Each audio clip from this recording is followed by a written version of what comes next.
Jangan lupa subscribe, like, and share.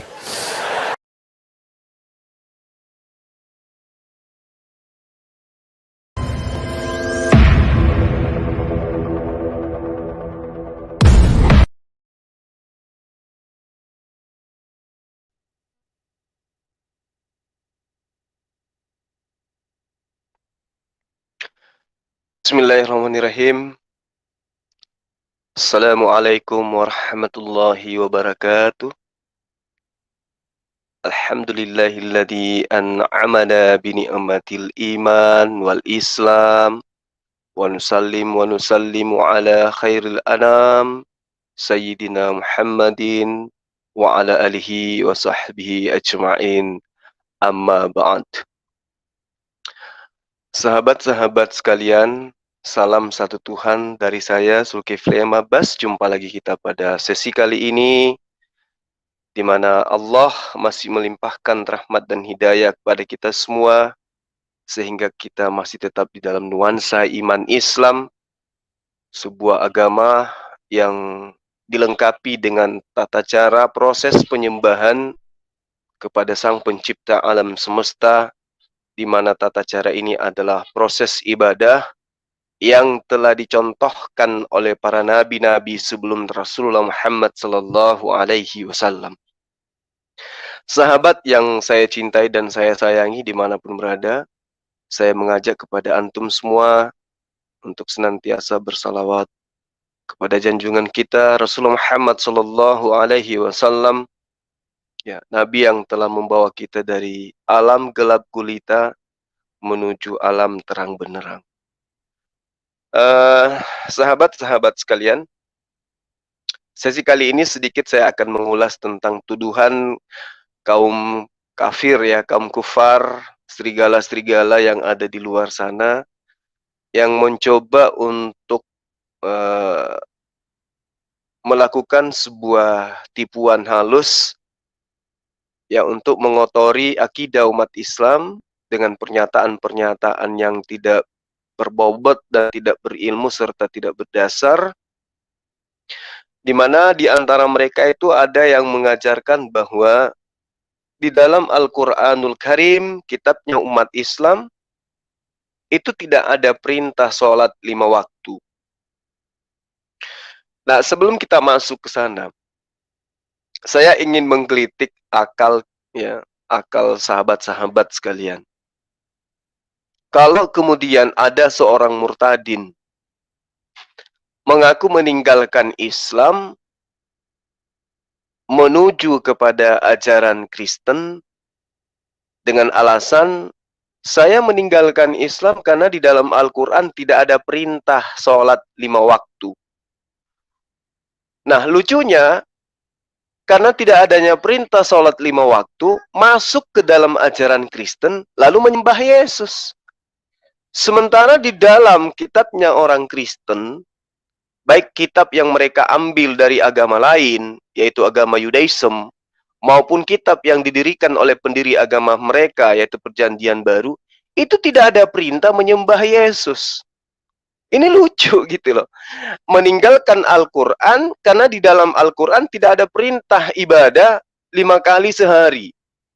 Lalu menuju ke Kristen, tidak ada perintah menyembah Yesus juga di dalamnya, tetapi tetap aja meninggalkan Islam menuju kepada Kristen karena alasan tidak ada perintah. Sementara di kitabnya yang sekarang itu juga tidak ada perintah. Jadi orang kayak begini, para sahabat-sahabat sekalian, bukan karena tidak menemukan adanya perintah 5 kali sehari semalam untuk ibadah sujud kepada Allah, tetapi dia tidak tahu. Itu pertama. Kedua, dia tidak taat. Dia malas beribadah. Karena yang hanya bisa teguh kepada ajaran Islam itu adalah mereka yang taat untuk mendirikan apa yang kemudian diperintahkan oleh Allah Subhanahu wa Ta'ala.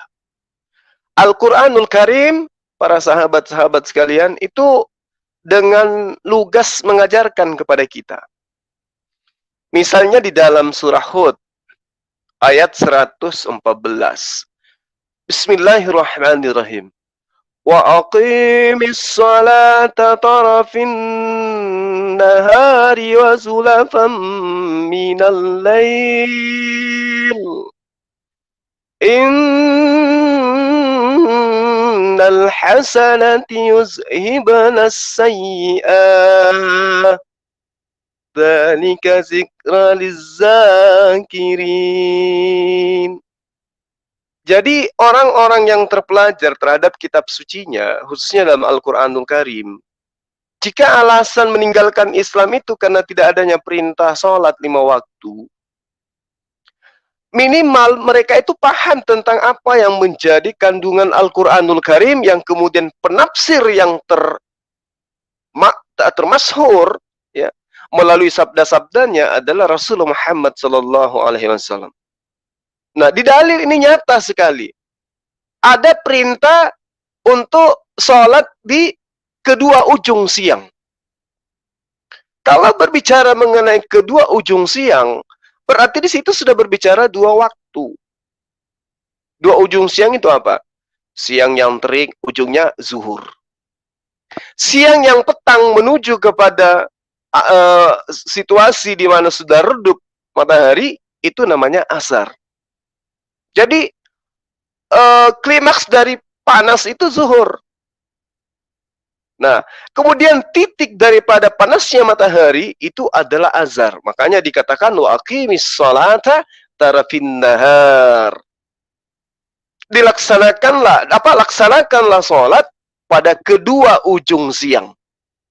Jadi ujung dari pagi sampai siang zuhur, dari siang sampai sore namanya azhar. Dan pada bagian permulaan malam. Nah, pada bagian permulaan malam ini disebutlah maghrib.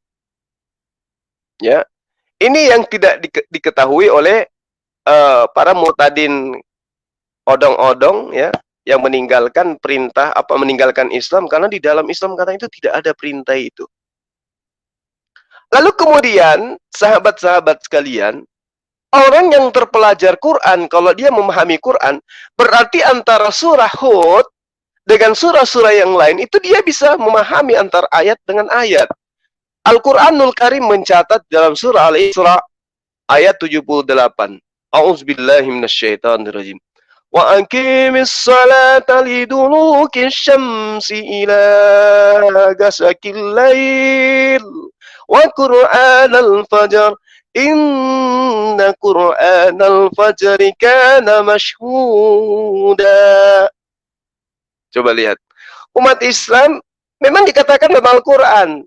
Ya, zalikal kitabu la raiba fihi hudal lil muttaqin. Al-Quran itu tidak ada keraguan di dalamnya. Kenapa? Karena Al-Quran itu menjadi petunjuk bagi orang-orang yang bertakwa. Nah, orang yang bertakwa itu akan mendapatkan petunjuk. Oh, ternyata perintah sholat 5 waktu itu ada dalam Al-Quran. Surah Hud ayat 114, surah Isra ayat 78.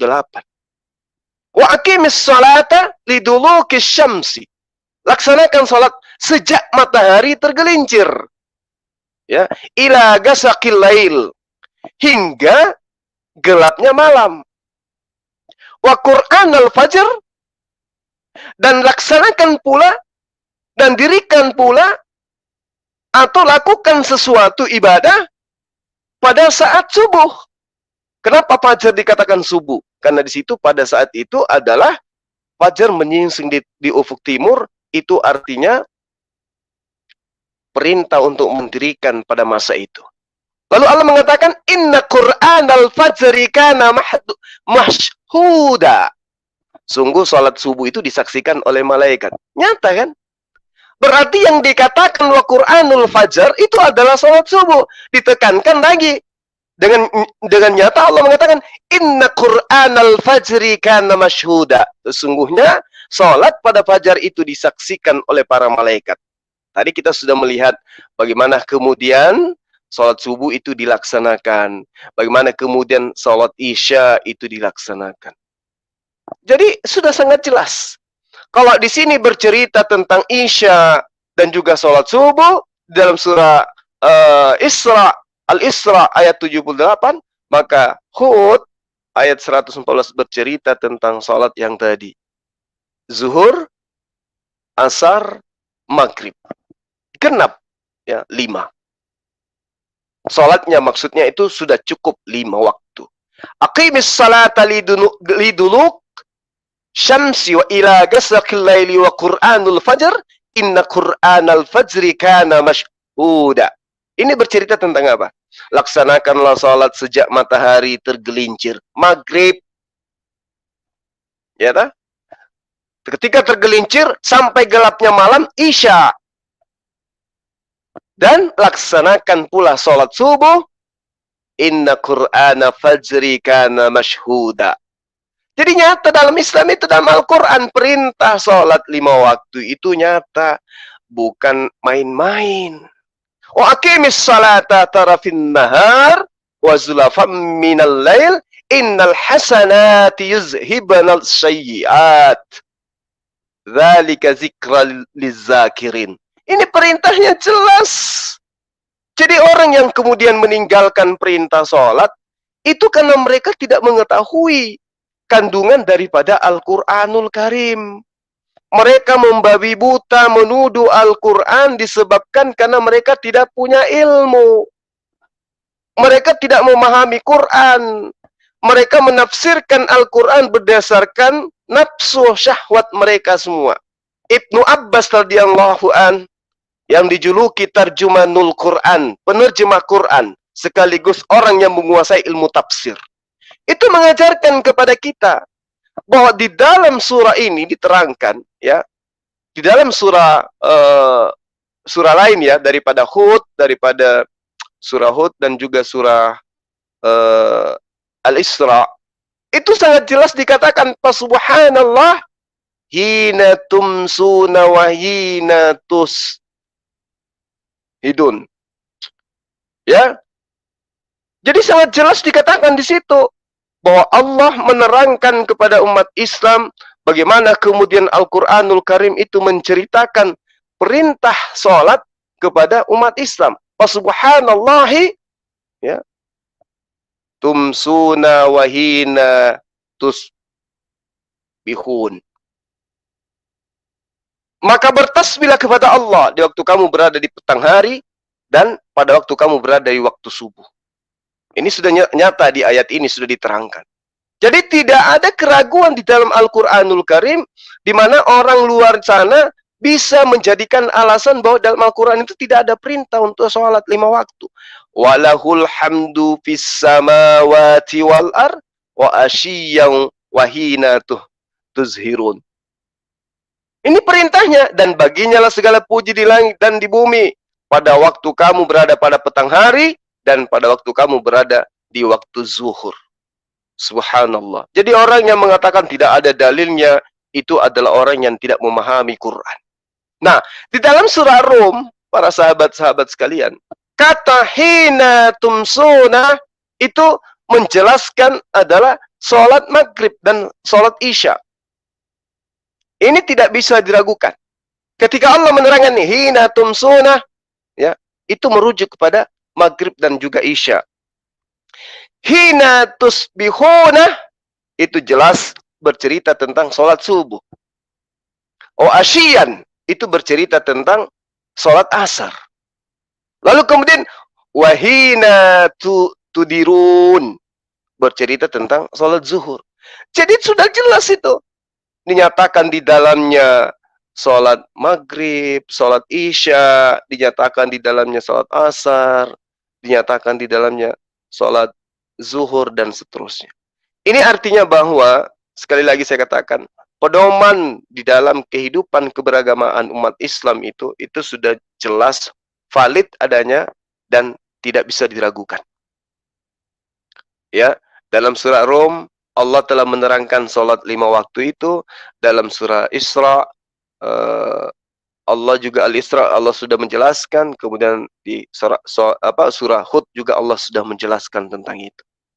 Jadi perintah sholat di dalam Al-Quranul Karim itu adalah perintah yang kemudian menjadi sentralisasi daripada perintah-perintah Allah kepada para nabi-nabi sebelumnya. Nabi Musa alaihissalam itu juga melakukan sholat di dalam Keluaran 34 ya, nomor 8 sampai nomor 9.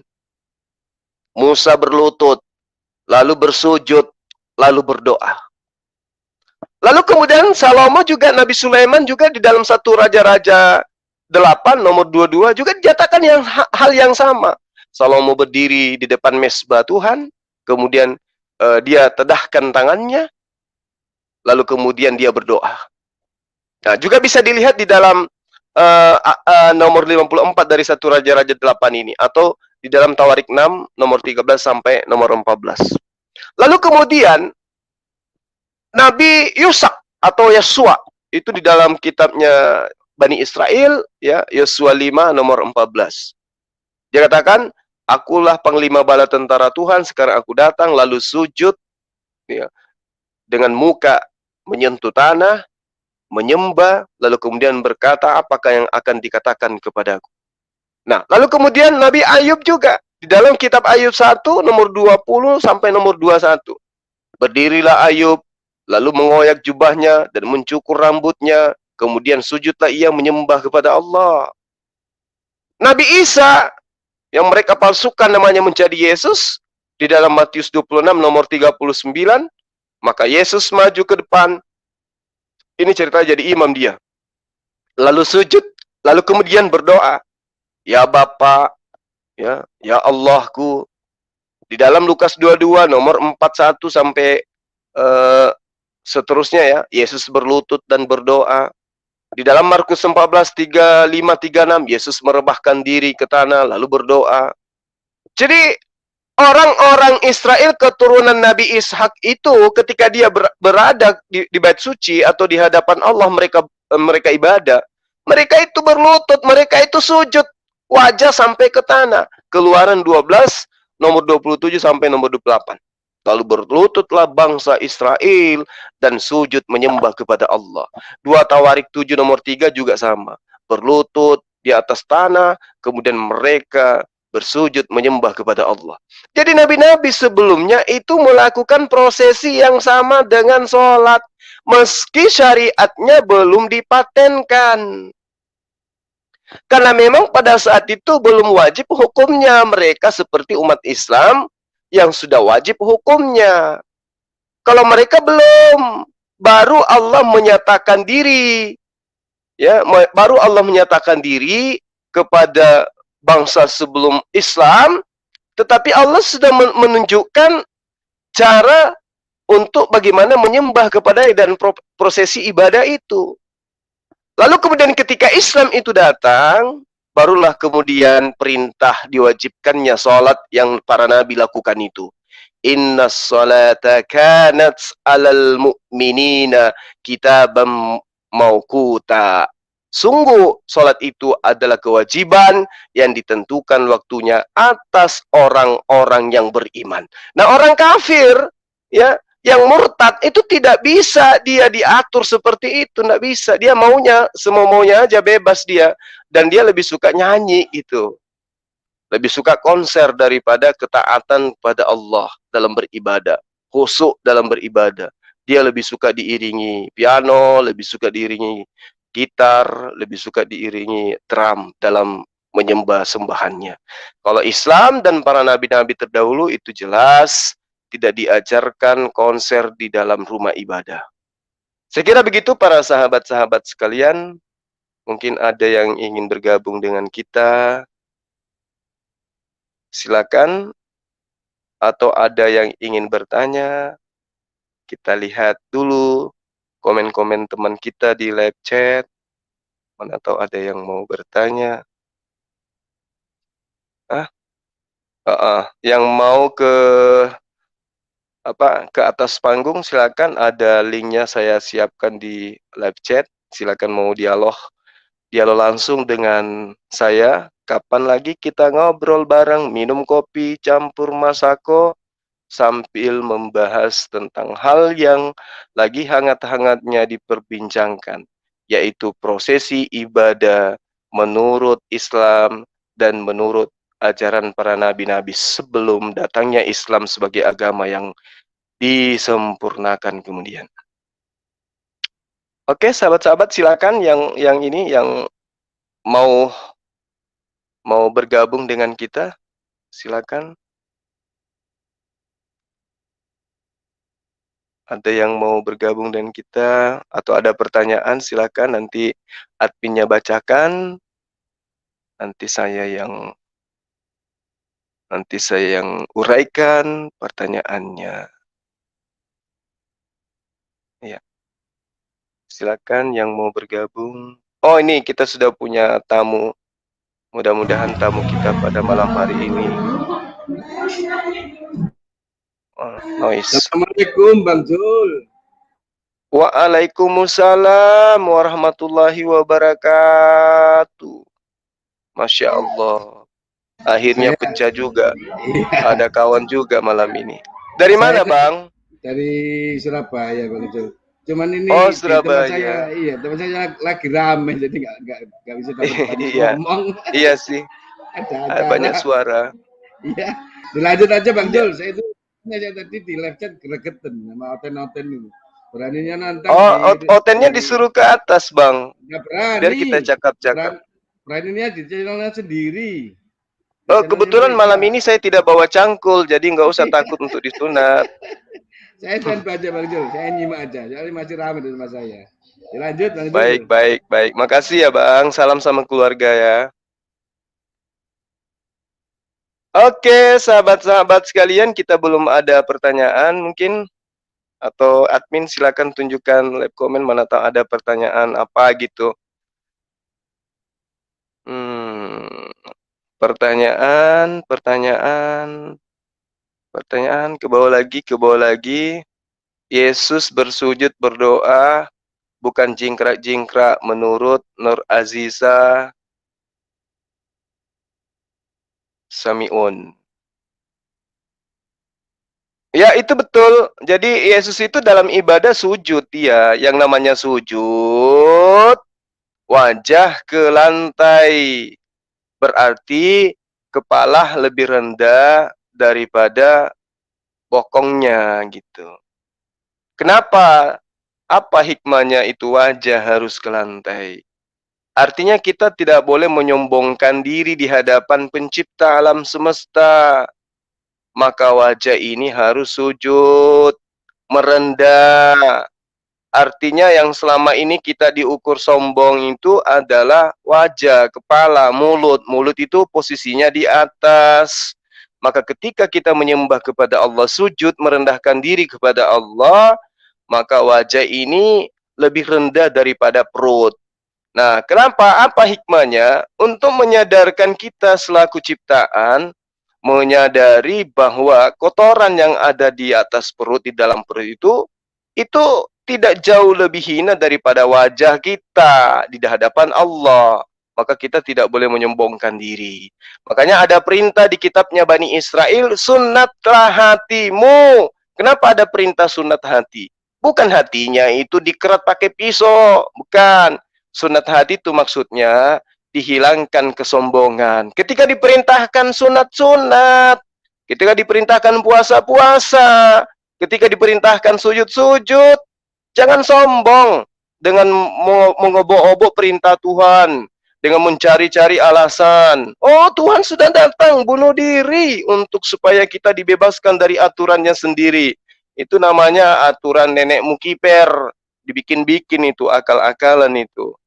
Oke, sahabat-sahabat, mungkin ada yang ingin bertanya lagi, silakan. Ada pertanyaan di live comment barangkali? Oh, saudara apa ini? Bidox. Bidox, silakan open mic. Ada yang ingin disampaikan barangkali atau ingin berbincang-bincang dengan kita di sini, silakan.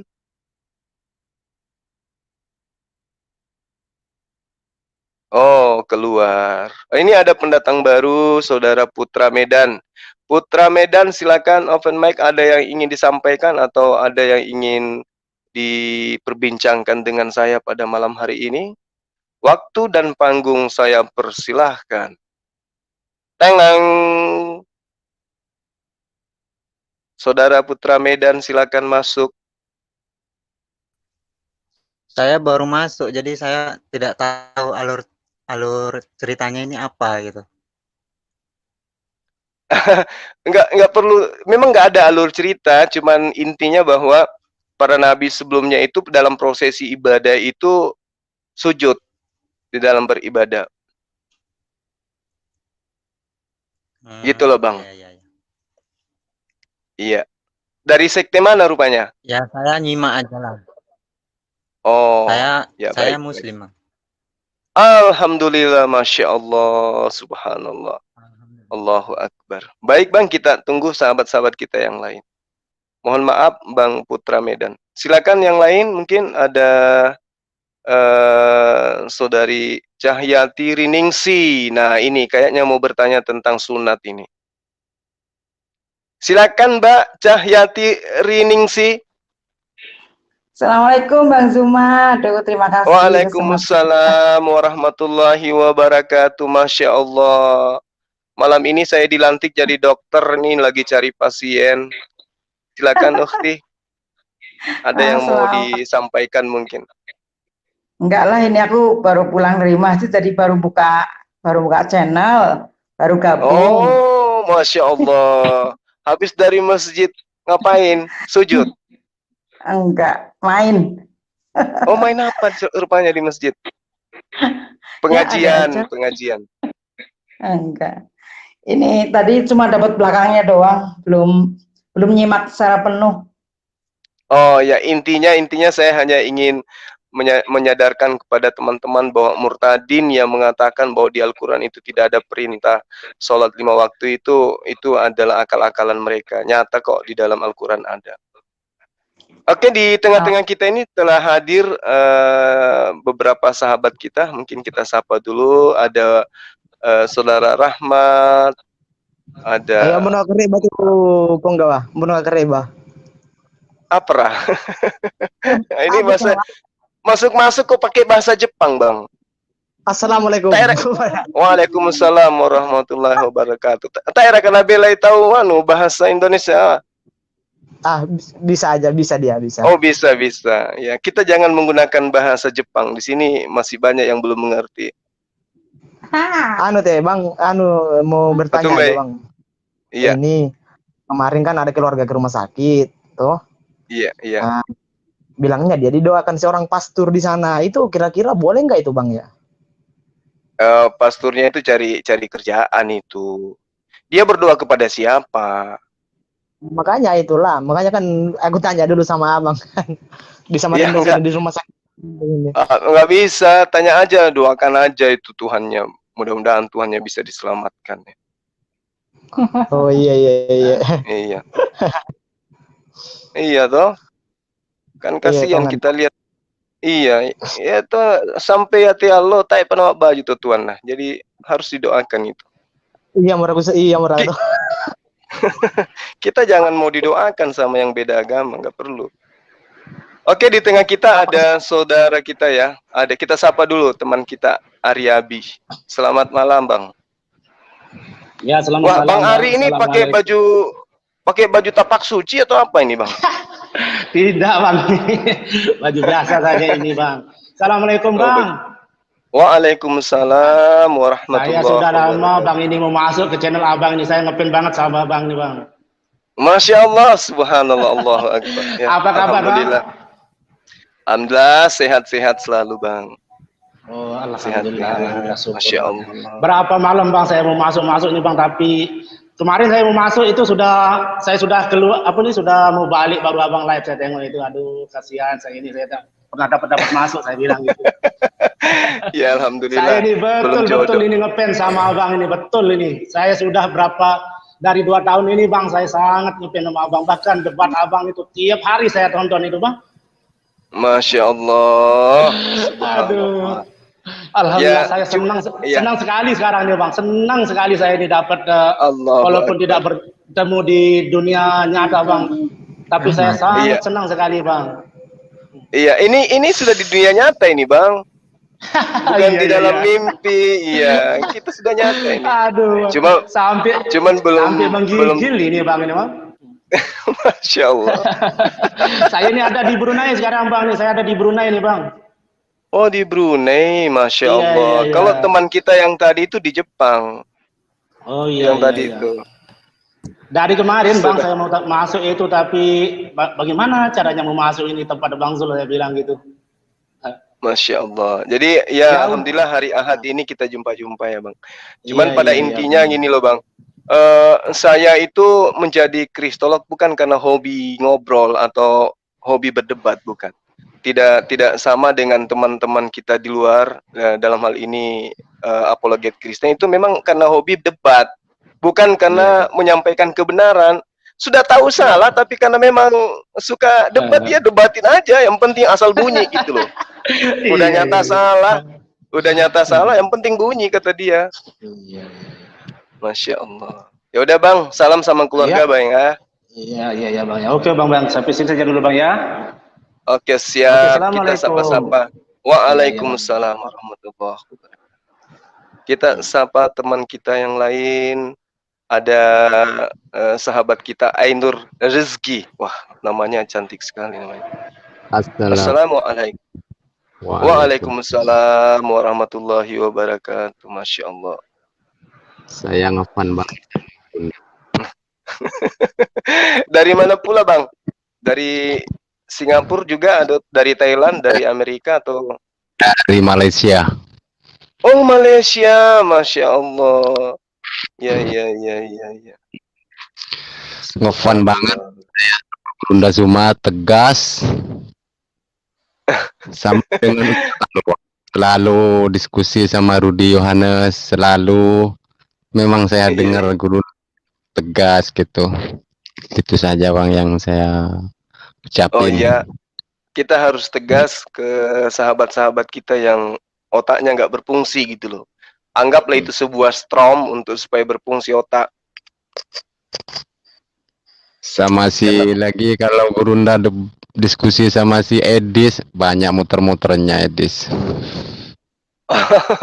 Kalau itu bukan diskusi, kalau itu marah-marahan, kalau itu mah. Dia nggak bisa diskusi, dia bisanya cuma bertanya, terus kalau yang ditanya itu tentang Quran, mutar-mutar. Kita arahkan ke Quran, dia larinya ke terjemah. Giliran kita bahas kitabnya, nggak bisa, dia tidak punya kemampuan. Oke, Bang, mungkin ada pesan. Cuman itu saja, cuman lagi ikut nyimak saudara-saudara Baik, kami yang... baik. Masya Allah, salam sama keluarga ya Bang. Nah, kita sapa lagi saudara kita, Ukhti Sari. Ya, mudah-mudahan bukan Sarifuddin ini. Assalamualaikum. Semangat malam. Waalaikumsalam. Halo? Ya. Dengar nggak suaranya? Dengar. Masya Allah, suaranya bagus. Iya. Ini Bang Zuma ya? Saya manggilnya siapa nih? Oh iya, benar. Saya Bang Zuma, ya, bukan Bang Dewa ya. Iya, saya kan sering dengar ini debat dakwah apologet ini. Islam sama Kristen ya. Terus saya kan mau tanya ini. Siap. Kebetulan beberapa 2 minggu yang lalu almarhumah ibu saya itu kan meninggal. Iya. Saya Muslim, Islam. Terus sebaiknya kalau orang yang sudah meninggal itu di kurban apa di akikah? Di kurban atau di akikah? Iya, maksudnya kalau buat ini ya, istilahnya buat doa kayak gitu. Oh, ya. Kalau yang disyariatkan agama kita, orang tua yang sudah meninggal itu ya diupayakan supaya yang mengalir kepadanya itu 3 hal. Ya, mungkin Ukhti sudah tahu amal jariah. Amal jariah yang kan saya kurang inilah, maksudnya pengen tanya lagi biar jelas gitu. Ya, jadi kalau misalnya Ukhti ingin memberi makan gitu ya kepada tetangga, anak yatim piatu, atau kepada fakir miskin, ya boleh potong hewan, diniatkan pahalanya itu untuk kedua orang tua, kepada orang tua, boleh. Iya, itu namanya apa? Akikah apa kurban? Mohon Ya maaf. kurban, kalau akikah itu kan Kurban untuk ya? ya Baru lahir gitu berkurban ya untuk kan? orang tua. Kalau nggak Ya. salah, kalau akikah itu buat anak yang baru lahir kan? Iya, Kalau nggak salah ini. iya, Iya, betul. iya. Berarti itu nanti jatuhnya di berkurban ya, Bang? Ya, Bang ya. Iya, tapi itu istilah istilah kita aja, yang pada intinya di situ kita kejarnya adalah pahala jariah untuk orang tua. Iya, iya. Iya. Gimana? Berarti harus nunggu lebaran haji, atau misalnya 40 hari atau 100 hari itu udah boleh? Oh, itu nggak ada yang kayak begitu-begitu itu. Tidak ada syariat, ya nggak ada syariatnya bahwa harus nunggu Idul Kurban. Kalau ukhti mau besok, bisa besok. Namun ketika ada Idul Kurban, lalu ada rezeki, berkurban juga untuk orang tua, boleh. Ya. Terus misalnya perbedaan berkurban sapi sama kambing itu, kalau yang dengar kalau kambing itu cuma 1 orang, kalau sapi bisa buat 7 orang ya kalau nggak salah itu. Itu Iya, sebagian ulama. Ya, sebagian ulama bisa dihitung kurban itu untuk sapi 7 orang maksimal, kambing untuk 1 orang, boleh. Nah, nanti materi-materi kayak begini tuh kita spesial membahasnya di materi fikih. Materi fikih kalau sekarang itu interaktif tentang kristolog. Ya. Oh iya. Ya maaf ya, ini salah berarti nanya dah. Bukan salah.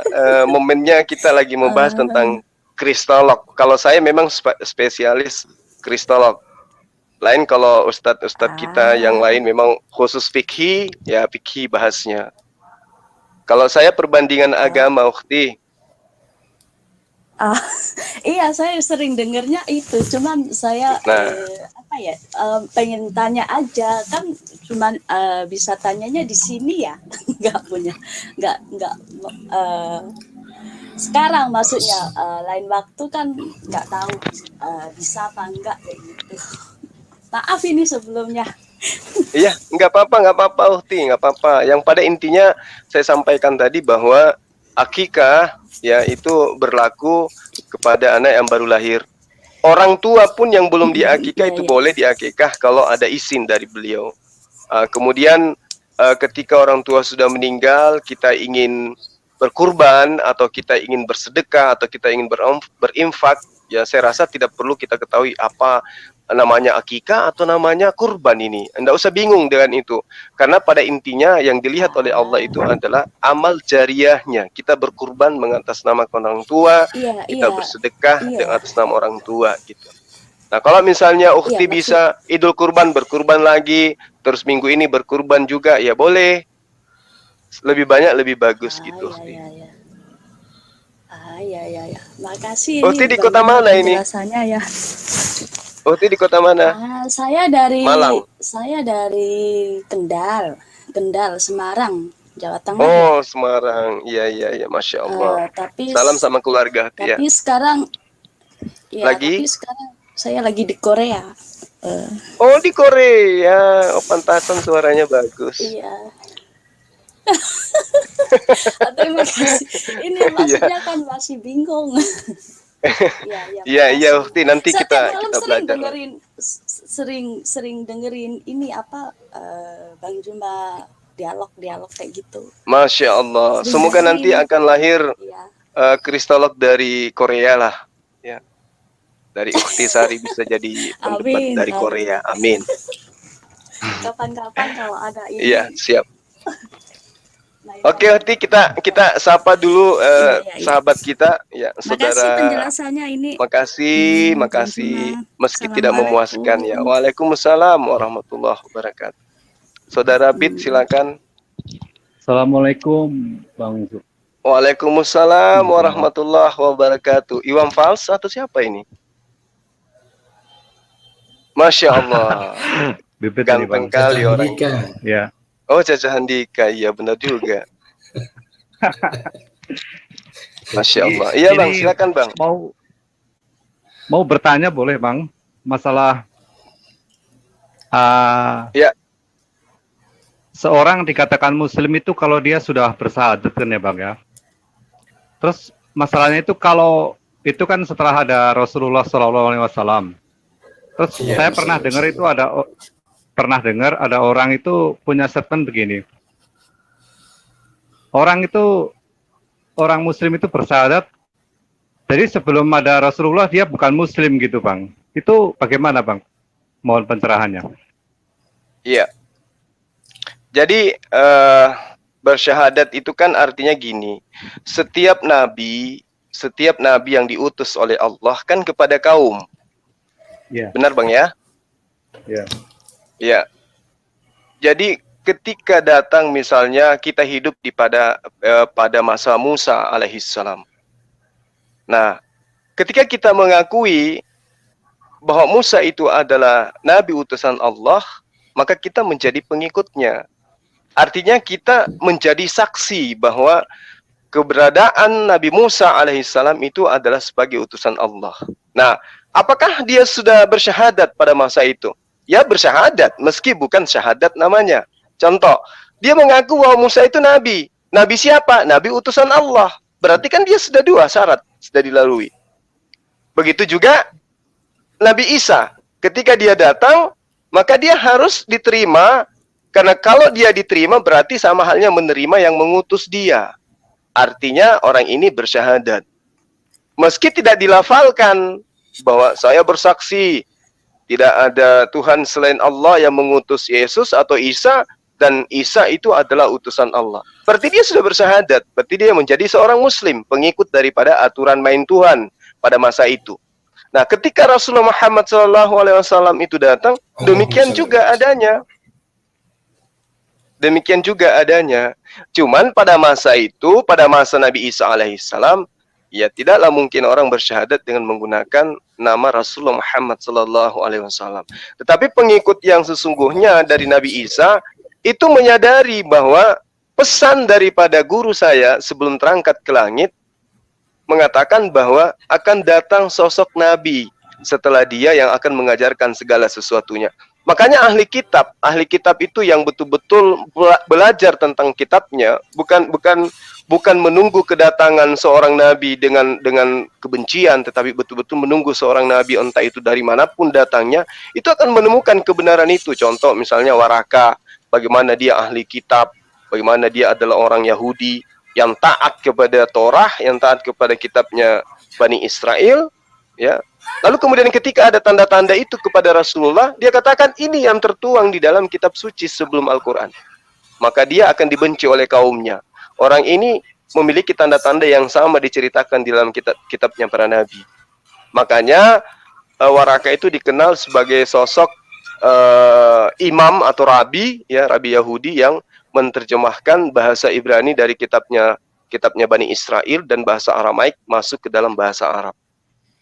Gitu Bang. Oh, iya saya dengar statement itu karena saya lihat di YouTube itu kan, itu ada boleh sebut nama ini Bang di sini. Boleh silakan. Orang itu yang Yetsa atau siapa itu ya Bang ya? Oh Yetsa, kan sebenarnya begitu. Iya. Yetsa. Iya. Itu kan statementnya begitu. Jadi dia tidak mengakui Rasulullah kan? Yeah. Jadi sebelum Rasulullah datang, gimana statementnya itu ya? Lupa saya juga. Ya dia nggak mau dikatakan Muslim, nggak mau dikatakan Muslim karena itu seperti itulah contohnya. Iya. Jadi beliau itu praktisi Yudaism. Saya akrab sekali dengan beliau. Dari Iya. urusan apapun itu dengan saya pasti ceritanya. Jadi saya tahu benar. Dulu sudah sempat bersyahadat beliau itu. Iya. Sempat juga mau ke rumah di Makassar ini, tapi tim kami dari MCI itu memberangkatkan ke Jakarta pada masa itu. Sempat dia belajar kita belajar Quran dan seterusnya, namun ada sedikit kendala, yaitu dia ada kendala di internal yang dia tidak sehati gitu. Akhirnya dia kembali menjadi praktisi Yudaism. Sempat dia menjadi Muslim. Oke. Iya, tapi pada dasarnya praktisi Yudaism hampir seluruhnya praktisi Yudaism itu di Indonesia, khususnya yang kita kenal, itu menyadari bahwa sembahan kita itu sama dengan sembahan mereka. Iya. Hanya mereka tidak ingin meninggalkan syariat yang sudah ada, pindah ke syariat Islam gitu. Karena itulah mereka tidak mengimani Rasulullah. Meski hati kecilnya itu mengimani, tapi karena mungkin ada sedikit kendala gitu, hidayah belum datang benar-benar, jadi mereka masih menolak Rasulullah. Tapi mereka bersyahadat, syahadatnya itu ya mengakui nabi-nabi sebelumnya, dalam hal ini seperti Abraham, Adam dan seterusnya, selain daripada Yesus ya, Isa mereka memang tidak terima. Lalu kemudian mereka mengatakan bahwa Hasem atau Yehovahe itu adalah Allah Subhanahu wa taala.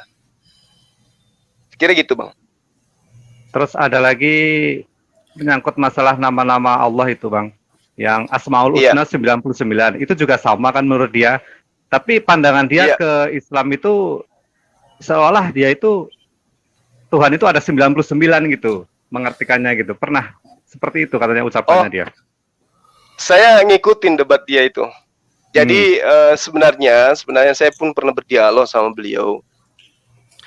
Justru pemahaman dia itu disalah tafsirkan oleh beberapa sahabat kita gitu. Yang dia katakan sebenarnya di situ bahwa Allah itu memiliki 99 sifat. Iya. Ya, di mana 99 sifat itu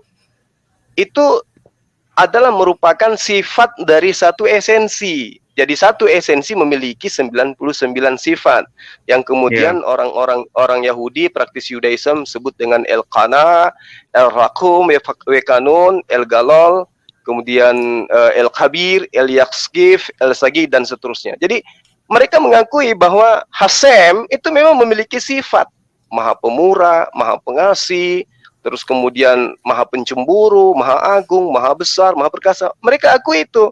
Nah, ketika Saudara Yitzhak menjelaskan, di situ ada yang temperamen, ada yang menyikapinya karena memang mungkin tendensi kebencian pribadi gitu. Sehingga penjelasan daripada Saudara Yitzhak dipahami seakan-akan Yitzhak itu menuduh Allah itu 99. Padahal saya justru nangkapnya, saya ngikuti debatnya, cuman saya lihat saya nggak perlu masuk ini karena sudah ada yang emosi gitu. Nah, Yitzhak itu mengatakan itu adalah sifat daripada Allah. 99 sifat itu melekat pada diri Allah. Itu artinya di situ. Artinya Allah itu satu, tetapi bukan kesatuan. Bukan kesatuan menjadi satu. Artinya ada si B, si C, si D, kemudian menyatu menjadi satu. Tidak. Allah berdiri sendiri. Nah, pada hakikat berdiri sendirinya beliau, Allah ini itu memiliki sifat pemurah, penyayang, melekat pada dirinya sendiri. Itu. Cuman waktu itu beliau tidak dikasih kesempatan untuk menjelaskan lebih lanjut. Gitu, Bang Bel. Oke, terima kasih Bang Zuma penjelasannya. Makasih, Bang. Makasih. Oke, salam saya sama keluarga, Bang, yang sehat selalu. Ya, Makasih. amin. Assalamualaikum. Waalaikumsalam warahmatullahi wabarakatuh. Silakan sahabat Abdul, mungkin ada yang ingin disampaikan. Alhamdulillah, terima kasih Dengku. Iya. Si kampung kini. Saya kebetulan tinggal di daerah Lantok de Pasewang, Kota Makassar. Wih, Masya Allah. Iya. Parakate. Parakate sih. Iya. Iya, tapi deh. Iya. Lapa bisa cari ini, kita punya live streaming. Saya cuma mau menanyakan tentang alamat lengkap tak kemana sebenarnya di Makassar. Karena terus terang ini, saya ada punya semacam organisasi yang selama ini bergerak di bidang sosial. Iya, Masya Allah. Selama ini saya cuma menyalurkan itu segala bantuan dari teman-teman yang ada di organisasi kami itu di panti-panti asuhan. Nah, setelah saya ikuti sekitar 6 bulanan ini debat-debat tak di channel-channel YouTube, saya sangat penasaran sekali gimana ya balaknya Ustaz Suma. Saya sudah keliling di Sudian dan tanyakan itu di mana rumahnya Ustaz Suma ini, tapi saya enggak dapat. Coba bisa saya jelaskan kayak gimana tempatnya ini. Karena saya itu saudara, jangankan di sosmed, di kantor saja itu tidak ada yang tahu kalau saya kristolog. Iya. Malah biasa saya duduk di warkop itu orang cerita-cerita tentang Zulkifli Mabas di sampingku. Ya, jadi mereka tertawa. Saya bilang, wah, di depanmu. Jadi kan terus terang ini ada yang tadi kupolingi pembicaraan tak. Boleh dibilang anak muda yang menjelang tua kan. Harus kayaknya sedikit-sedikit sadar lah. Nah, insya Allah barangkali kalau ada waktu dan umur yang masih panjang ini, saya dan teman-teman ini berniat untuk undang Ki di salah satu kajian di teman-teman, siapa tahu bisa Ki hadirkan santai teman-teman kasih Ki pencerahan sedikit tentang pengalaman. Kajian apa njo, Deng? Kajian apa njo? Barasanji. Ya biasalah. Kajian kristolog kolegi. Ya artinya sebagai bahan masukan untuk kami ini dan itu kan biasa teman-teman itu masih banyak toh yang bertanya tentang agama yang sebenarnya, yang benar-benar yang diakui oleh Allah Subhanahu Wa Taala. Pernah kami katanya menjelaskan kan tidak ada ilmu tak kodong, jadi alangkah bagusnya barangkali punannya tos tahu yang betul-betul tahu tentang katakanlah perbandingan agama, sehingga kita lebih yakin dan percaya bahwa ini agama kah yang sebenar-benarnya. Karena terus terang ini kan kita agama ini kita bawa dari lahir jadi. Dominan teman-teman di umat Islam itu kan bawaan dari lahir. Jadi sehingga kalau dapat pencerahan dari seorang pendeta atau apa kan arena bimbang lagi. Cocoki. Keimanannya, sehingga ya tidak menutup kemungkinan pada saat ajal menjemput tidak tetap imannya. Nah, maksudku kemain aku pilangnya sagan teman-teman. Kuletonji. Nia ada nomor kontak saya di private chat. 199023222.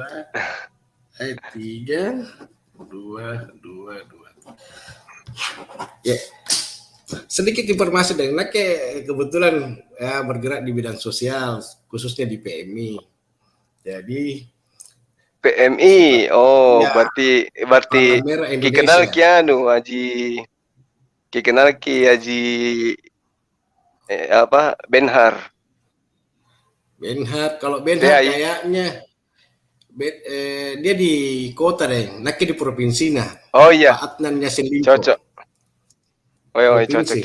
Provinsi Sulawesi Selatan. Iya. Saya kebetulan ada bergerak di situ, sehingga ya sedikit banyaklah kita bergerak di bidang-bidang sosial begitu deh. Masya Allah. Iya, nanti kita komunikasi, komunikasi di WA. Kita sapa dulu tamu taing. Iya. Sebelumnya, assalamualaikum warahmatullahi wabarakatuh. Waalaikumsalam warahmatullahi wabarakatuh. Oke, silakan sahabat Ar-Rahim, Masya Allah. Silakan Bang, ada yang ingin disampaikan? Assalamualaikum Bang Zuma. Waalaikumsalam warahmatullahi wabarakatuh. Saya salut banget dengan perjuangan dan dakwah Bang Zuma. Teruskan, Masya semoga Allah melindungi. Amin, amin, amin. Masya Allah. Tapi Gimana, Bang? walaupun saya orang awam, orang bodoh, tetap saja saya punya harapan dari Bang Zuma agar teman-teman kita yang masih awam-awam itu hendaknya bagaimana supaya mereka dari teman-teman kita yang awam diberi bekal ilmu yang lebih kuat tentang ketuhanan dulu. Kemudian berikutnya tentang akhlak-akhlak. Itu harapan saya. Masya Allah. Iya benar-benar Bang, benar. Jadi maksud saya tentang ketuhanan itu perdalamlah ilmu tauhid. Apa sih pengertian qadim? Apa pengertian innallaha ala kulli syai'in qadir? Nah, syai'in di situ itu apa? Terus qadirnya Allah itu sejauh mana? Apakah semuanya itu Allah qadir? Kan ada ta'alluqnya. Ta'alluqu qudratillah ala fi'li kulli mumkinin batarkuhu. Nah, itu harus diterangkan. Sehingga nanti kalau dianggap kekuasaan Allah itu mutlak, nanti bisa-bisa akan memahami bahwa Allah mampu berubah menjadi manusia. Itu namanya malah menghilangkan kekuasaan Allah. Karena di mana yang namanya maha kuasa tentunya apapun dan siapapun tidak mampu menguasai sang maha kuasa itu. Kalau sampai terjadi, maka sifat maha kuasanya Allah jadi hilang. Iya. Jadi contoh umpamanya Allah mampu berubah menjadi manusia. Tetapi setelah menjadi manusia, ternyata manusia itu tidak mampu melepaskan diri dari gerak atau diam, atau dari lingkup yang melingkupi tubuhnya. Kalau tidak mampu, kemana maha kuasanya itu?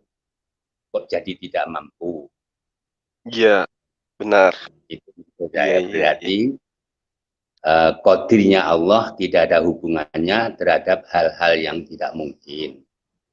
Itu yang saya inginkan. Jadi kawan-kawan yang belum paham bisa tambah paham. Kemudian mungkin dari kawan Kristen memahami bahwa Allah itu ternyata dulu tidak ada apapun dan siapapun yang mendahului. Jadi jangan menghayal kalau Tuhan itu bertempat di sebuah tempat yang suci. Itu namanya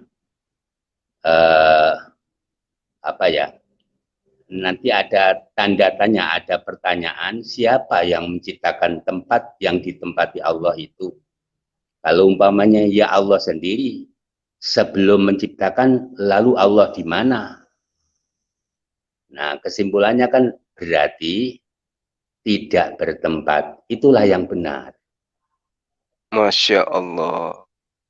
Jadi harusnya dikirim ke sana. Artinya sang pencipta dengan ciptaan harus beda. Bedanya di mana? Sang pencipta wajib tidak butuh tempat dan tidak bertempat. Itu wajib. Apapun dan siapapun yang membutuhkan tempat, baik tempat itu berupa ruang lingkup atau hampa udara yang melingkupi tubuhnya, berarti dia butuh tempat. Kalau begitu, apapun dan siapapun yang butuh tempat adalah ciptaan, bukan sang pencipta. Ini harapanku buat Bang Zuma. Insya Allah, insya Allah. Perdalam ilmu tauhid, ya, kecil-kecilan Majid itu, biar teman-teman tambah ilmunya. Saya perhatikan teman-teman banyak yang kurang paham tentang ilmu ketuhanan, bahkan masih banyak yang baca Quran saja masih belepotan. Iya. Maaf kalau saya kurang sopan Bang Zuma. Enggak Bang, justru Waalaikumsalam warahmatullahi wabarakatuh. Ya, Masya Allah, luar biasa masukannya. Ya, sangat menggugah. Ya, semangat untuk belajar lebih dalam lagi. Makasih Bang, makasih, Masya Allah. Baik, di tengah kita ini sudah ada saudara kita Bang Dani. Silakan Bang Dani, ada ingin disampaikan? Ya, terima kasih Bang Juma. Wah, guru saya rupanya. Masya Allah. Nah, dari mana saja, Bang? Kok biasa baru jumpa kita? Saya kan masih jadi langganannya Manuk Bulu. Manuk Bulu apa Bulu Manuk? Bulu Manuk. Nggak pernah, cuman itu aja yang terakhir itu. Habis itu nggak pernah lagi. Oh iya. Masalahnya teman-teman kita pada kangen sama Bang Dani nih. Biasa saya masuk di JCC kemarin juga ngobrol dengan Bang Jul apa. Oh, biasa. Masya Allah. Biasa. Cuman memang ada kemarin tuh ada beberapa bulan saya emang ada kegiatan, memang agak total itu, lebih kurang 3 bulan. Karena teman-teman sering bertanya sama saya, aku bilang saya juga kehilangan informasi kalau Bang Dani, karena beliau memang kan pejuang tidak mau dibatasi dalam berperang dia. Iya, melanglang buana. Melanglang buana kemana saja. Nah, itu bagus itu. Jadi saya juga ini dengan apa yang dimiliki oleh Bang Juma, talenta yang tidak dimiliki oleh kami-kami yang tua-tua ini kan. Nah itu justru kalau bagi saya pribadi, ya orang yang sudah umurnya sudah lanjut ya kan, umur sudah 50 lebih, sudah mau pensiun ibaratnya kan. Tapi kita yang tua-tua juga harus mengakui apa yang dimiliki oleh Bang Juma, kelebihan-kelebihan yang tidak kita miliki, termasuk Bang Julius ya kan. Mereka termasuk Bang Juma, Bang Julius itu memiliki talenta-talenta tersendiri. Makanya talenta yang Bang Juma miliki menurut saya itu dipupuk, tetap dipertahankan. Karena apa? Talenta Bang Juma ini saya cenderungnya adalah sebagai apologet. Kalau saya lihat ya, karena bisa membandingkan antara sejarah, agama Islam dengan agama yang lain, itu bisa dikonfirmkan ataupun dikombinasikan lah ya kan, bisa mencari celah untuk mencapai suatu kebenaran. Nah itulah yang kita belajar Bang, pelan-pelan.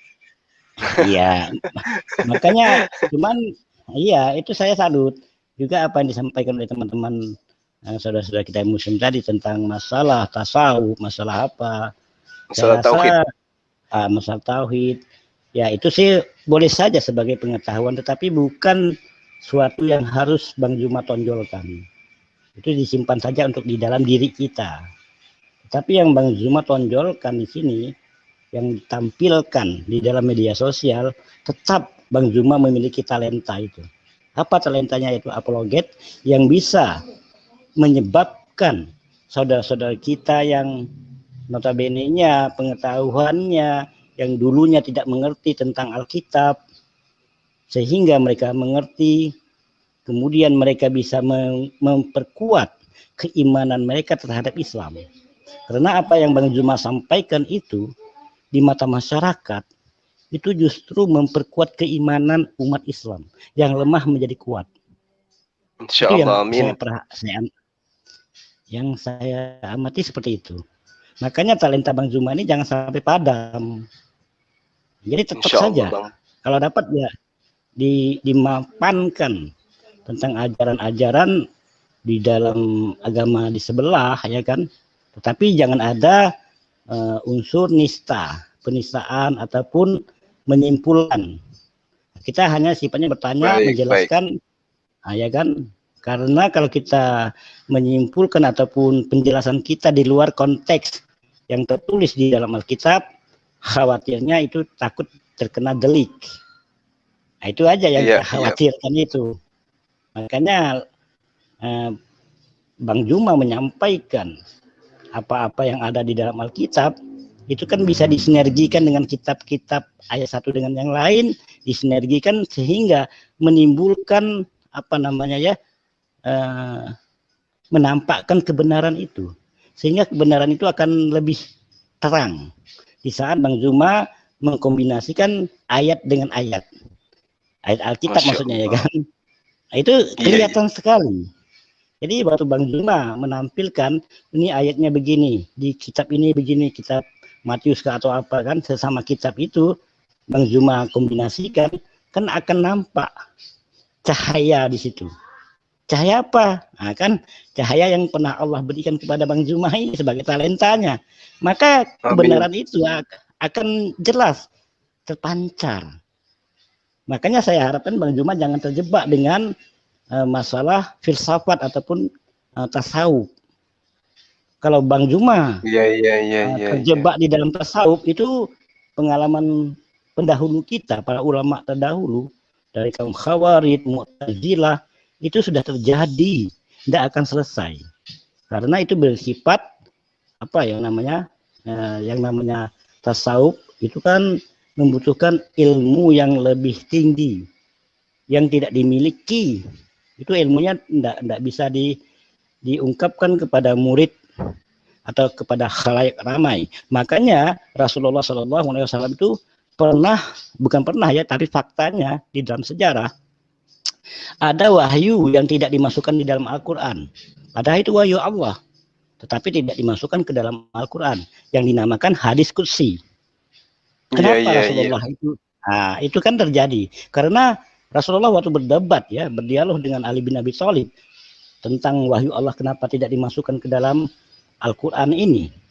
Maka Rasulullah menjawab karena dia bermunajat kepada Allah agar umatnya tidak tersesat di dalam keimanan.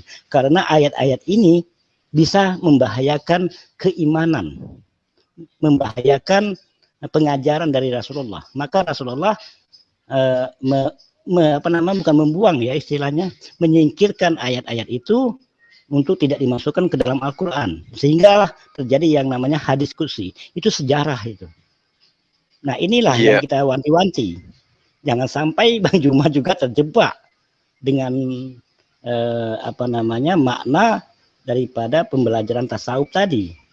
Kalau terjebak ke sana, kita nggak mampu untuk mencerna pemikiran, karena pemikiran kita kan terbatas nih. Kecuali kita Rasulullah. Kalau kita Nabi, ya mampu kita menjawabnya. Tapi kita ini manusia biasa, maka kita ada sesuatu yang tidak mampu kita jangkau, mendingan kita hindari itu. Karena masalah tasawuf yang tidak memiliki konteks, makanya Allah tidak menampilkan Rasulullah tidak menampilkan ayat-ayat yang terkandung wahyu Allah yang ada itu tidak dimasukkan ke dalam Al-Quran. Itulah salah satu faktornya kenapa ayat tersebut tidak dimasukkan ke dalam Al-Quran. Makanya ayat-ayat diskusi ini banyak diambil oleh orang-orang termasuk Slamet Riyadi di YouTube itu kan. Nah itu yang banyak terjadi. Mereka jadi bisa sesat. Karena ayat-ayat ini kalau kita tidak mampu bisa gila. Pertama itu bisa gila, kedua dia bisa sesat. Makanya Syekh Siti Jenar itu kan dilakukan hukuman mati oleh 9 wali. Maka Syekh Siti Jenar kan mendapatkan hukuman mati itu. Karena apa? Karena tadi. Jadi pengajarannya sudah dianggap menyimpang. Karena itu tadi ayat-ayat yang dikajinya adalah kebanyakan ayat-ayat yang notabene-nya tidak di dalam Al-Quran, tetapi wahyu di dalam hadis qudsi tadi. Itu aja Bang Zuma. Nggak tahu Bang Zuma juga bisa memberikan masukan kepada saya ini gimana? Silakan sama-sama kita sharing. Iya, benar Bang Dani. Kalau internal kita dalam hal ini kajian tentang Islam, tentang akidah kita, itu kita sangat membutuhkan ilmu di mana kita itu bisa mendudukkan posisi daripada pencipta sang khalik dengan ciptaan makhluk. Nah, karena itulah kemudian kenapa banyak di antara pakar Quran dalam hal ini yang memahami bahasa Arab, nahwu Arab, itu mereka cenderung merasa tidak terlalu terpanggil untuk masuk ke dunia apologet. Kebanyakan dari mereka, guru-guru kita itu tidak merasa bahwa ini adalah hal yang penting untuk saat sekarang. mereka lebih konsen terhadap pembinaan akidah umat gitu loh. Itu disebabkan karena ilmu mereka itu sudah sangat terlalu tinggi sehingga untuk membicarakan hal-hal yang nuansanya pembicaraan atau kajiannya mempertentangkan tentang pencipta, di mana Allah sang Khalik itu disetarakan dibandingkan dengan makhluk, itu mereka merasa ini hal-hal yang harus dijauhi. Ya, maksudnya buang-buang waktu gitu. Banyak dari guru-guru kita yang berpendapat seperti itu. Sehingga saya pribadi sebagai orang yang masih butuh belajar, ya tentu menganggap dengan ilmu yang sangat sedikit ini, ya dengan minimnya ilmu yang saya miliki ini, itu mencoba untuk menegakkan kebenaran Allah, ya, bahwa dialah pencipta alam semesta satu-satunya, dan kemudian mencoba untuk menerangkan itu dengan kesederhanaan metode, dengan metode-metode yang mudah dipahami oleh teman-teman kita yang masih awam, sama seperti saya sendiri gitu loh Bang. Jadi terkait dengan kajian-kajian tentang tauhid, bagaimana Allah yang tidak menempati ruang dan waktu, itu secara lingkup besarnya itu memang kita sangat membutuhkan, karena yang kita hadapi ini adalah kelompok yang menganggap pencipta alam semesta itu bisa nusul menjadi makhluk. Nah, posisi ilmu inilah yang kita butuhkan. Hanya saja ketika kita sudah memahami ilmu tentang hakikat Allah, hakikat ketuhanan, itu kita tidak bisa terlalu jauh menerangkan ini kepada lawan debat kita. Kenapa? Karena jangankan lawan debat, netizen di luar sana yang notabene yang muslim pun akan bingung jadinya. Karena di situ memiliki tahap-tahap, dia punya stasiun-stasiun untuk kemudian sampai kepada ma'rifat. Sedangkan mereka itu tidak memahami hal itu.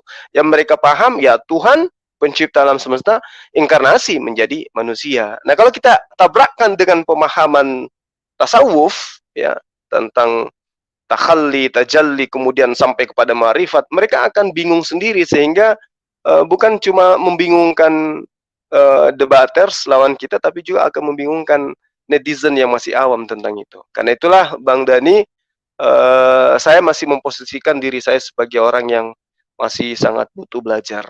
Ya, itu penting. Adapun kenapa hari ini saya dianggap bahwa bisa dianggap sebagai seorang apologet, itu karena teman-teman Kristen ya ilmunya cuma ilmu kayak begitunya, tidak ada akal-akalan, siapapun bisa mematahkan argumen mereka. Apalagi kalau dibandingkan guru-guru kita yang, ya taruhlah mungkin semisal Bapak yang tadi ya, Rohim, mungkin Pak Abdurrahim, itu saya rasa dari kata-katanya itu tersusun, saya tahu orang ini berisi gitu loh Bang. Ya samalah dengan Bang Dhani gitu. Cuman kalau bisa Bang Dhani, nanti kalau misalnya ada teman-teman apologet Kristen yang ingin berdebat, ada nomornya, itu nanti di-share aja Bang. Kita aja nanti kita ke Zoom atau ke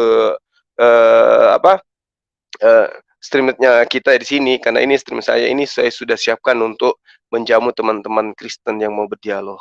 Saya kira begitu Bang Dhani. Kita sapa teman kita, ada yang baru ini naik, Saudara Kanak Sasak. Nah, ini kayaknya orang dari Kalimantan ini. Ya Bang, makasih ya Bang Dhani ya. Makasih ya Bang. Ya sama-sama Bang Rima. Iya, makasih Bang. Silakan Saudara Kanak Sasak, ada yang ingin disampaikan Bang?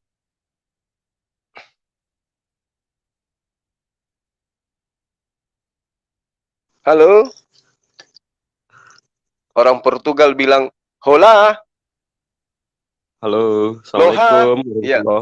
Waalaikumsalam warahmatullahi wabarakatuh. Masya Allah. Silakan Bang, ada yang ingin disampaikan? Saya nyimak aja Bang, perkenalkan aja, diri saya dari Lombok Bang, bukan dari Kalimantan. Oh, Lombok. Masya Allah. Inti nara kepeng. Undara. Kok tahu Bang? Ya, saya tahunya cuma itu. Ada kepeng. Iya. Masya Allah. Kalau gitu kita sapa sahabat kita ini, apa ini? Loh kok namanya aneh ini? Ahli bukan celana. Ada teman kita nih. Kita sapa dulu ya Bang ya. Salam sama teman-teman kita para lalu di Lombok sana, di Mataram. Masya Allah. Insya Allah Pak Ustadz. Ya. Iya, makasih. Waalaikumsalam. Silakan. Masya Allah. Silakan Bang Ahli Bukan Celana, ini apa nih maksudnya, mau jualan celana di sini? Assalamualaikum. Allahu Akbar. Allahu Akbar, Masya Allah. Kita kedatangan tamu ini, piring pecah. Ayo silakan Dinda, ada yang ingin disampaikan? Sampaikan apa Bang? Bingung ini. Ini apa ininya? Temanya apa? Temanya tentang para nabi terdahulu itu ibadah, juga sujud. Oh, gitu. Sholat itu perintahnya ada di dalam Al-Quran, perintah 5 waktu itu. Itu loh, kita lagi disorotin sama siapa? Saifuddin Ibrahim, kemudian siapa lagi itu satu? Ade Armando, siapa gitu nama-namanya gitu. Dia katakan bahwa Islam di Al-Quran itu tidak ada perintah 5 kali sehari semalam sholat, kata dia gitu.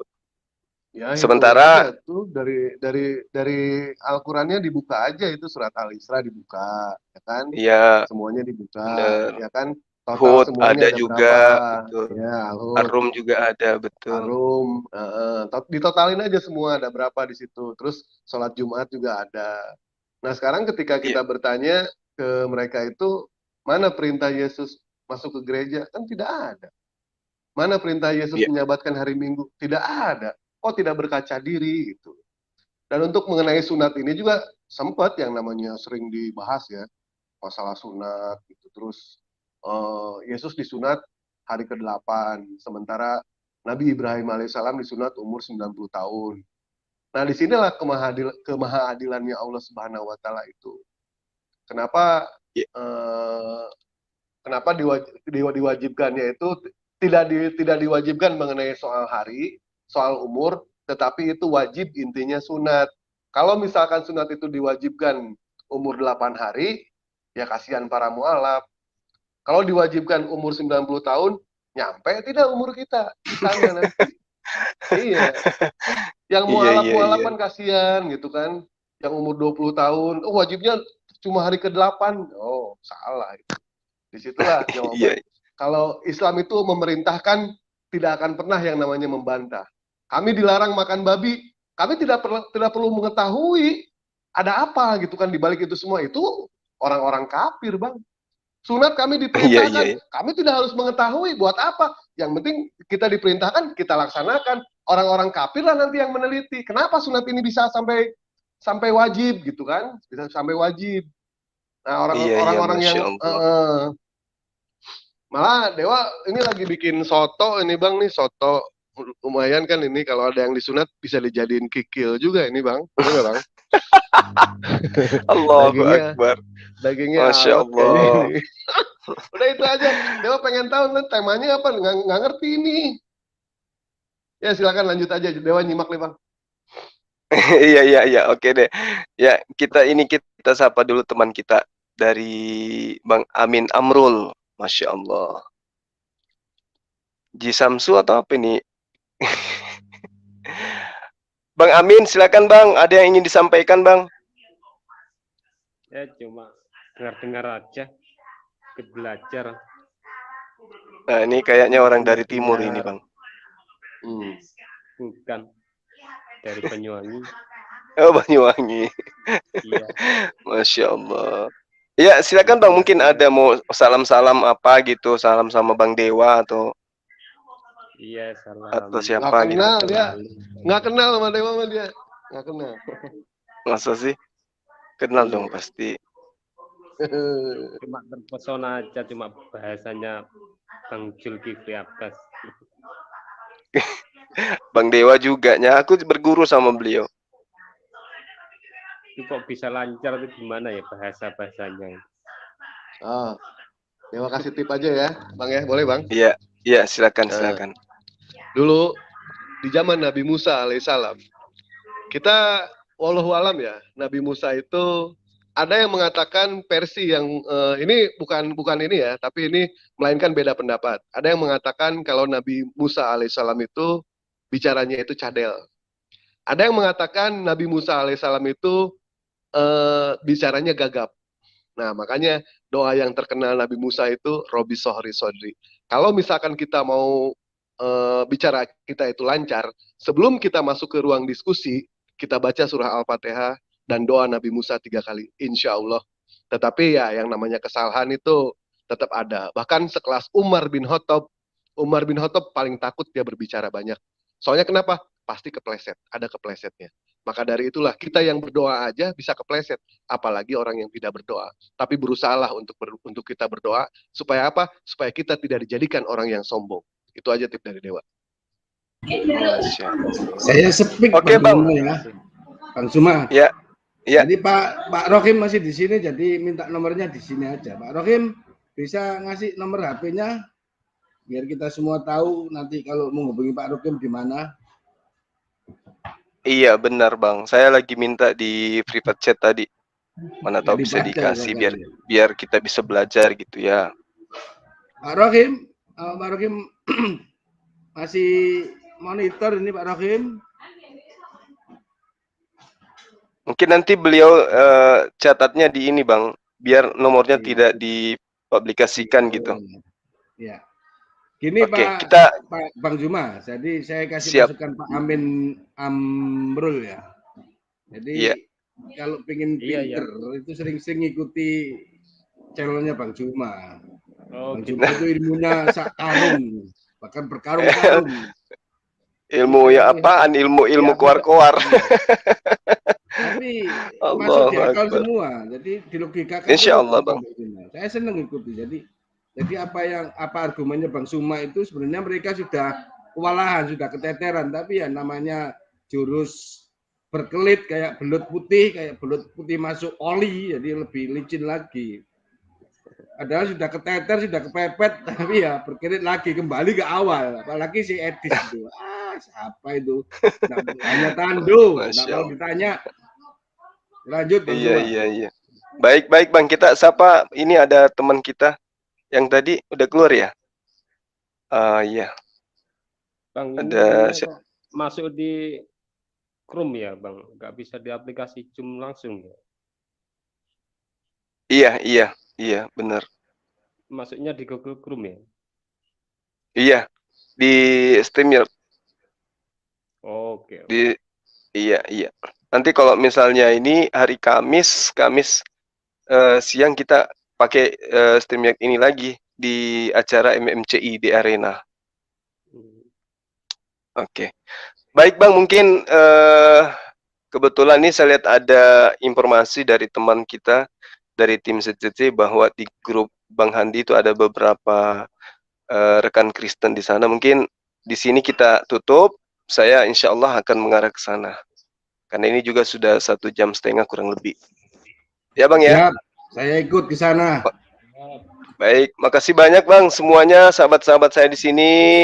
Ya, semualah pokoknya termasuk Bapak Ar-Rahman, Ar-Rahim ya. Saya minta tolong kalau misalnya nanti ada informasi, ada sesuatu yang saya mau pertanyakan karena saya belum tahu, mungkin saya boleh belajar sama antum.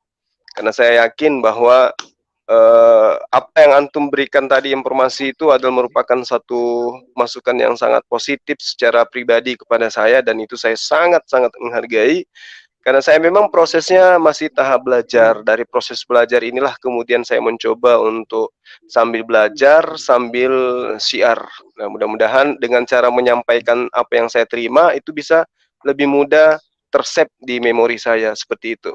Jadi saya ucapkan terima kasih banyak dengan ilmu yang diberikan kepada saya, kepada teman-teman yang ada di sini, termasuk Bang Dani yang tadi, Pak sahabat saya Amin Amrul, Adinda Mahadewa, Cahyati Riningsi, kemudian Nopek Ceng, ya, Masya Allah, dan juga sahabat Kanak Sasak dan nama yang saya tidak sempat sebutkan. Sekali lagi saya ucapkan banyak terima kasih. Insya Allah kita akan senantiasa menjadi saudara sampai hari kiamat, sampai ke surganya Allah nanti, insya Allah. Kemudian saya berdoa kepada Allah, semoga antum semua mendapatkan rahmat dan hidayahnya senantiasa. Saya akhiri, wabillahi taufiq wal hidayah. Assalamualaikum warahmatullahi wabarakatuh. Waalaikumsalam warahmatullahi wabarakatuh.